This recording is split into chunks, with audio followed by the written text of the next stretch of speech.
একদিন মক্কায় এক খবর ছড়িয়ে পড়ল যা তার অন্তরে বিপর্যয় নিয়ে এল। নবী মুহাম্মদ ঘোষণা করলেন, আমি আল্লাহর রসুল। উম্মে জামিলের জন্য এই কথা ছিল ঝড়ের মতো। তিনি রসুলের পরিবারের সম্পর্কে ভালোভাবে জানত।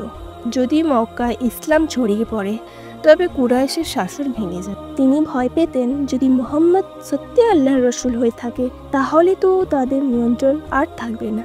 যদি ইসলাম মক্কায় ছড়িয়ে পড়ে তাহলে কুরাইশের নেতৃত্ব বদলে যাবে, তার জগৎ ভেঙে যাবে। তাই তিনি ইসলামের বিরুদ্ধে লড়াই নেমে পড়ে।